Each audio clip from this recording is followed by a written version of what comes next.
اون صحابه یک روز پس از جنگ احد ازدواج کرده بود. همون شب زفاف بش بود. سری اذان داده شده اعلام جنگ احد در کوچه های مدینه بلند شد که مردم اسباتان میانش سخت کنه، شمشیراتان در غلاف کنه، اکنون در احد جمع شوه. این امر خدا های و امر رسولی وای. این صحابه زنش قصه میکنه سراس موار خیست، از جنابت غسل کردگی نبود، اسبش میانش بست، زریحاش پوشید و میدان جنگ رفت با بدن جنابت. در همین جنگ یکی از همه 70 تن شهدای احد کشته شد. جناب پیغمبر صلی الله علیه و سلم گفت الان سعید من دیدستم ملائکه ها از آسمان آمدن از جنابتش غسلش دادستیم. شما ای را نمیبینه گو در صحرای احد. من الان ملائکه دیدستم که با تشتای طلایی با پلتنسه های بهشتی این شهبچه را تازه دارن، این شهبچه را پاک کردستیم. الان این صحنه را من دیدستم. این صحابه بود که غسل او را ملائک داد. عزیزا اسلام همین گونه دینه. در 70-80 سال میری اما تا همون روز می بیایی به برنامه رسول الله سرخم میکنی، تربیه پیغمبر گوش میکنی، ملائک برای سرشویت می بیاین. ملائکه ها برای سرشویت می بیاین، اطرافت را می پیچانند. ابوبکر صدیق وقتی در غار ثور بدن، میگه اگر دشمن همی پایونش نظارت میکرد میدید ما و رسول الله ها. اما پیغمبر نشسته بود. من راستا بودم که یکی از اون مشرکا در آمد پیش ما، در روبروی ما پیشاب کرد. ما را ندید، میگه برآمد رفت. گفتم فرستاده خدا این ما را ندید کو؟ گو ابوبکر الان اطراف ثور و این کوه چنان با بال ملائکه ها پیچاندگی هستند که اینا تو من نمیابند. اگر ما بنده خاص خدا باشیم از آسمان ملائک میبیاد، گوش میکنن ما را، تماشا میکنن ما را میپیچانند از چشم دشمنامون، از چشم حاسدین، از چشم قاصدین، برای آن که اونها نیروهایی هستند که پروردگار برای ما را رویایی میکنند. الا تخافوا، او میبیاین درون دل ما میدراین، میگن نترسه شما هیچ محل غمگین نشوی. انا این غیرت دین میگم، این غیرت ایمان میگم که اونها دل شما میبیان الهام میبیارن، شما نمیترسید دیگه. میگم الا تخافوا، شما هیچ محل نترسه، شما وهم نگیره، شما راست باشه. تربیه پیغمبر ملائکه ها را آسمان میبیارن. تربیه پیغمبر این اطراف پوری ملائکه میکنه. تربیه پیغمبر ما را خشنود میکنه. تربیه پیغمبر صلی الله علیه و سلم ما را انسان های راست میکنه. قال الله تعالى لنبيه وحبيبه مثنيا عليه ومظهرا نعوته لديه. پیغمبر خدا این نبیشه، این حبیبشه، ثنا میگه، مظهری تجلیات الهی میگه، صفتاش وصف میکنه. و اینک لعلی خلق عظیم. حبیب محمد صلی الله علیه و سلم اخلاق تو یک معجزه در این زمینه. اخلاق بلنده، در تربیت بلنده. و قالت عایشه رضی الله عنها، عایشه مادرمون گفت کان رسول الله صلی الله علیه و سلم خلقه القرآن. پیغمبر تربیتش همش قرآن بود. تربیه رسول الله قرآن زنده بودن. پیغمبر اخلاص چیزی که قرآن میگه پیغمبر انا میخل بود. میگه کسی که میخواه که پیغمبر اخلاق باشه رنگ قرآن باید باشه، رنگ قرآن باید زندگی کنه.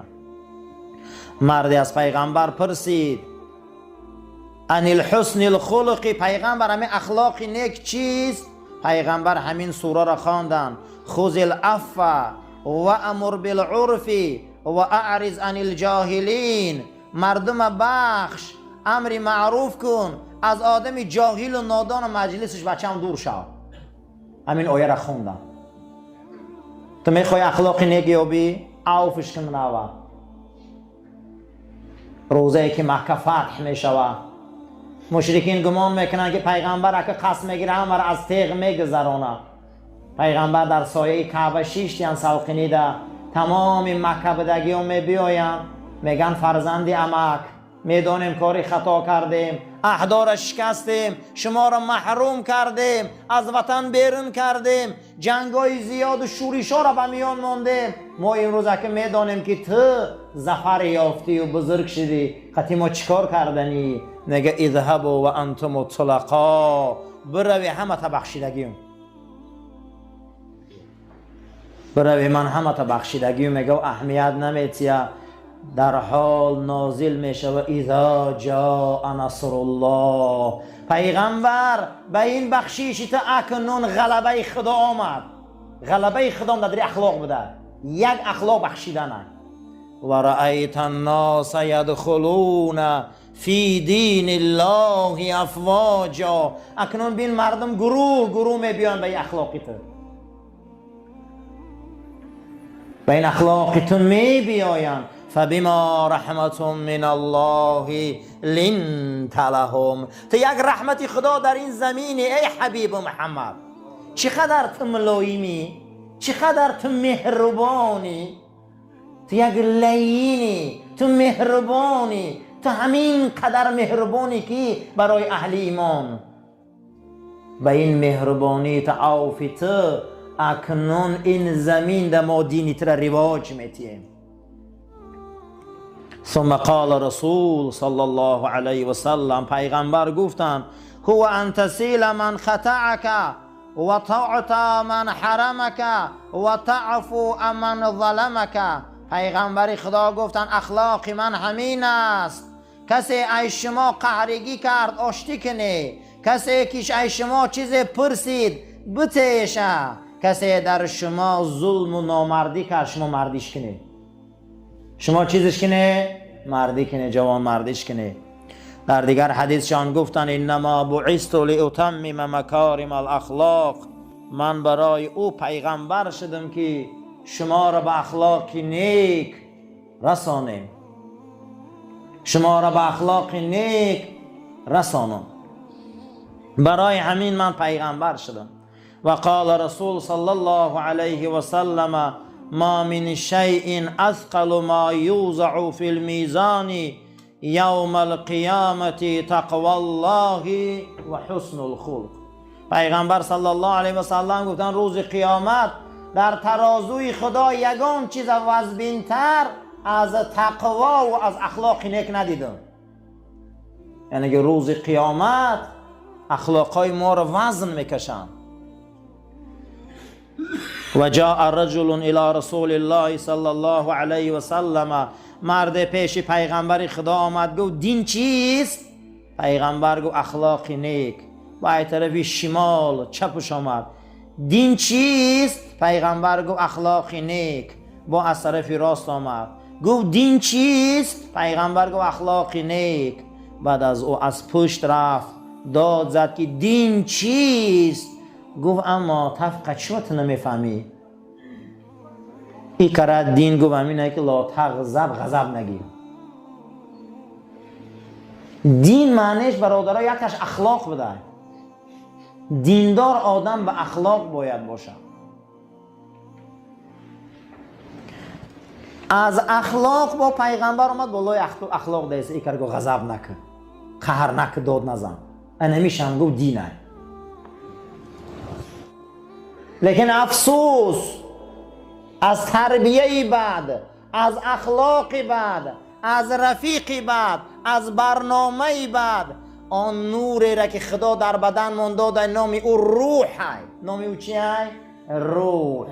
قل الروح من امر ربی. رسول محمد صلی الله علیه و سلم ترا میپرسن از روح، بگو برای آنها که این روح از جانب خدای ما هم نمیدونم میره. آدم در دم اون دم از روح خدم افتای. در بدن ما روحی هست عزیزا، اگر او را تربیت کنی که در خواب بود از آسمانی بالا صدا میفهمی. امیرالمومنین صدای ملکوتی آسمانی را فهمید که خلیفه عمر خیز که این عاجز و ناتوان آمده. تربیه اسلام همین است. 70 سال در معصیت میری، 70 سال در گناه میری، 70 سال در بخدایی میری، اما یک صبح میخیزی، دست میبرداری و شرمندگی اظهار میکنی، با وی دروازه رو میکشه، میگه بیا بیا خوش آمدی.